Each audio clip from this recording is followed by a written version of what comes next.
And we're back with our all-star panel. V, I want to go back to you. You got the chance to speak with Georgia State Representative Ruha Rahman for your show, Under the Desk News. As a Muslim and a Palestinian American, she wanted to give a speech at the DNC, but wasn't given the opportunity to do so. Why was it so important for you to address this issue with her? So we really wanted to see her on the main stage, and I think she had an excellent message. And so having her on the live stream was kind of the second best thing we could do, of course, right? And when she came upstairs, she spoke so eloquently about the importance of registering to vote and voting for Palestinian American rights.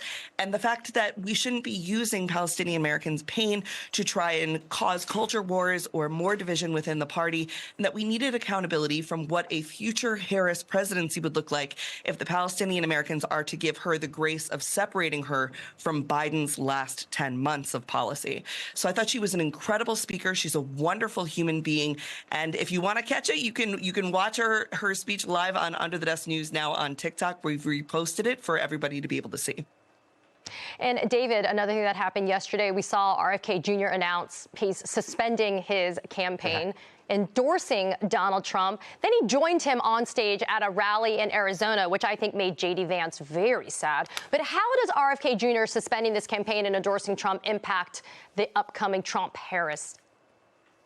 Yeah, so it's something we should not overlook because, look, all along, RFK Jr. was talking Republican talking points, particularly with his anti-science, anti-vaccine, conspiracy theory-driven policies and ideas. That is MAGA talk. That's Republican talk. And so I think generally we always expected him to, if he was going to draw many votes, he would draw them from the Trump campaign. And we're also now seeing some hijinks where they've admitted the entire game, saying, look, they realize that they might be helping Harris, so now he's going to drop out. So we can't overlook what's happened. The question is he relevant at all to this conversation? And I'm not sure he is relevant to the political conversation going into November. But are there some numbers that maybe move towards Trump that would otherwise stick with RFK?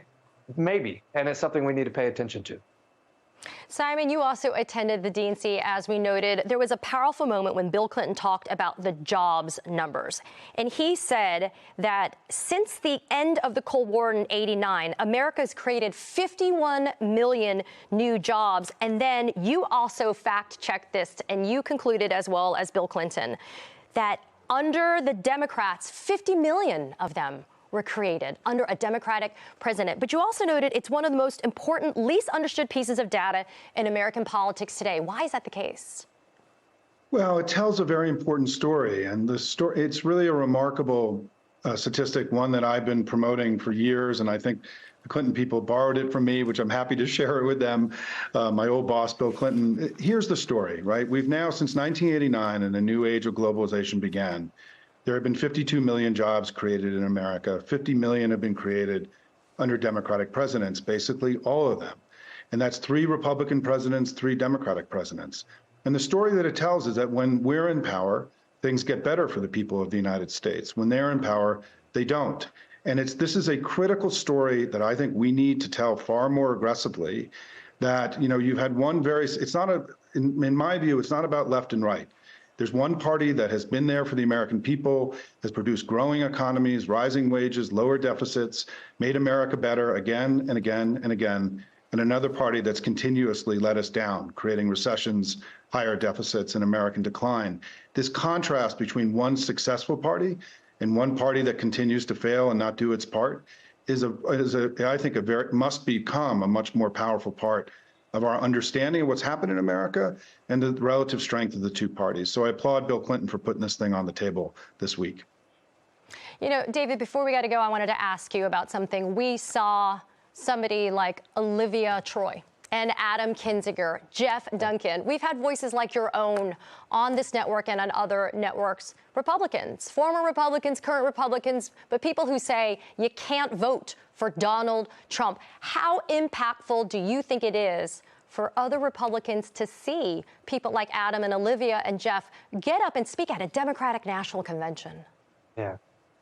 I do think it's very important because Republicans see a certain permission structure. But I would also suggest that among all those never Trumpers, myself included, Republicans don't care to hear from us, right? We've now been disloyal. And so I'm not sure even our voices are the best ones for soft Republicans to hear from.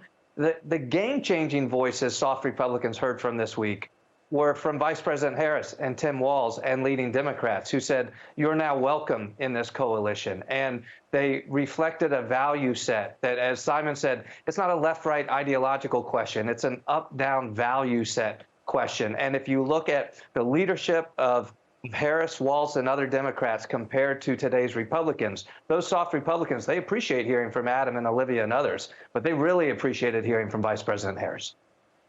I have to agree with that. V. Spear, David Jolly, and Simon Rosenberg, thank you all for being here. I appreciate it, as always.